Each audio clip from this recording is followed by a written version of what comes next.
नमस्कार दोस्तों, आज मैं फिर प्रस्तुत हूँ आपके सामने। लेकिन आज जो मैं कहानी आप लोगों के सामने लेकर आया हूँ वो बहुत ही रोचक है, बहुत ही शिक्षादायी है, लेकिन बहुत ही दुखदायी है। ये कहानी है सुकरात की। सुकरात, ये वो नाम है जिसे सुन के मुझे आज भी गूज बम्स आ जाते हैं। ये वो नाम है जो बहुत ही महान दार्शनिक था, बहुत ही बड़ा विचारक था। वो प्लेटो का गुरु था। प्लेटो जिसका शिष्य अरस्तु या एरिस्टोटल था, और अरस्तु का शिष्य था अलेक्जेंडर यानी सिकंदर महान। ये सुकरात, प्लेटो, अरस्तु और सिकंदर महान की परंपरा को शुरुआत करने वाला सुकरात था। ये वो सुकरात था जिसे पाश्चात्य दर्शन यानी वेस्टर्न फिलॉसफी का पिता माना जाता है। वो पाश्चात्य दर्शन के स्वर्ण काल का पिता था। क्या कहानी है। हर व्यक्ति कभी ना कभी मरता ही है, लेकिन उसकी मरने की कहानी किस तरीके की हो सकती है, ये आज आपको पता चलेगा कि किसी भी बड़े से बड़े, महान से महान व्यक्ति को भी अपने जीवन में कितनी जटिल समस्याएं और कितने जटिल प्रश्नों के उत्तर देने होते हैं। ये आज उस बात की कहानी है। ये कहानी है सुकरात की। सुकरात की कहानी इतनी इंटरेस्टिंग क्यों है? क्योंकि सुकरात ने पिया था जहर का प्याला। ये देखिए, जहर का प्याला। सुकरात जब जहर का प्याला पी रहे थे तो उनके शिष्य इतने ज्यादा दुखी थे कि उनसे देखा नहीं जा रहा था। ये है उनके शिष्य प्लेटो, जो यहां उनके बगल में बैठे हुए हैं। ये उनके बाकी शिष्य हैं जो उनसे देखे नहीं जा रहे, उन्हें देख नहीं पा रहे हैं कि सुकरात जहर का प्याला पी रहे हैं। लेकिन अब प्रश्न उठता है कि उन्हें यह जहर का प्याला क्यों पीना पड़ा? क्या उन्होंने आत्महत्या की, या उन्हें जबरदस्ती जानबूझ के जहर का प्याला पिलाया गया?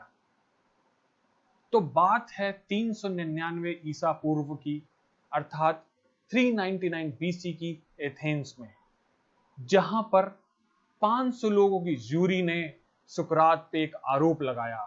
उन पे आरोप था कि वो एथेंस में जो सामान्य लोगों के द्वारा माने जाने भगवान हैं, उनको नहीं मानते थे। आज भी हम इस तरीके की बातें देखते हैं कि भगवान और कर्मकांड पे इस तरीके के विचार रखते हैं। कुछ समझदार लोग हैं वो ऐसा मानते हैं, कुछ समझदार लोग हैं नहीं मानते। उन पे दूसरा आरोप था कि आप नए भगवान बना के ला रहे हो। मानवता, विवेक, ज्ञान, प्रकृति, इन चीजों के बारे में वो चर्चा करते थे। वो उन भगवानों को झूठा बनाते थे जिन्होंने मानव का कल्याण नहीं किया हो। जो मानव को डरा धमका के रखते हैं, वो उन भगवानों को स्वीकार नहीं करते थे। साथ ही साथ उनके ऊपर सबसे बड़ा जो आरोप था वो था मिसलीडिंग यंग पीपल। उनसे कहा गया कि आपकी बातों से पीढ़ी बिगड़ रही है, नौजवान नस्ल भटक रही है, आप नौजवानों को बरगला रहे हो, नौजवान जो समाज की व्यवस्था है उसे स्वीकार नहीं कर रहे हैं। उनसे कहा गया कि अपनी बातों को अपने दिल में रखो, बोलो मत, बयां मत करो, चुप रहो, चुपचाप रहो। जो अपने ओपिनियन है, जो मत है, उन्हें मत बोलो, और अगर बोलना ही चाहते हो तो बोलने से बाज नहीं आ सकते हो। तो 500 की जूरी में से 280 लोगों ने उन्हें जहर का प्याला पी लेने के लिए कहा, और 220 लोगों ने उन्हें इनोसेंट माना। अगर 30 लोग और मिल जाते सुकरात को तो शायद वो बच जाते और आज हमें कुछ और बातें, कुछ और ज्ञान दे जाते थे। लेकिन सुकरात को चुप रहना या एग्जाइल में रहना अपनी टीचिंग्स और अपने दर्शन को त्यागने जैसा लगा। उन्हें लगा कि अगर मैं अपने विचार, अपने मत स्पष्ट नहीं करूंगा तो जिंदगी का क्या औचित्य है, क्या मकसद है जिंदगी का। उन्होंने अपने जज से माफी नहीं मांगी। उन्हें उस देश के कानून पर पूरा विश्वास था। उन्होंने अपना पक्ष रखा, जिरह की। वे मृत्युदंड हटवाना नहीं चाहते थे, वे तो केवल अपने विचार बताना चाहते थे। भारत में भी एक महान क्रांतिकारी हुए जिन्होंने बहरों को सुनाने के लिए धमाकों का प्रयोग किया। मुझे कमेंट बॉक्स में बताइएगा कि वो कौन से महान क्रांतिकारी थे जिन्होंने ऐसा किया। पिछली जो तस्वीर हमने देखी, ये लुइस डेविस द्वारा बनाई गई एक तस्वीर है जो उन्होंने 1787 में बनाई। फिडो जो प्लेटो द्वारा लिखी गई थी, उसकी जो विवेचना है उसके आधार पर यह तस्वीर बनाई। अगली तस्वीर में हम देख सकते हैं कि सुकरात जो हैं वो जहर के प्याले से जहर पी रहे हैं और बाकी सब लोग की वेदना उनके चेहरे पे आप देख सकते हो। अब जब जेलर ने उन्हें जहर का प्याला दिया तो जेलर ने उनसे क्या कहा? जेलर कहता है कि you Socrates, whom I know to be the noblest and gentlest and best of all who ever came to this place, will not be angry with me when I ask you to drink the poison for others and not I are the guilty cause.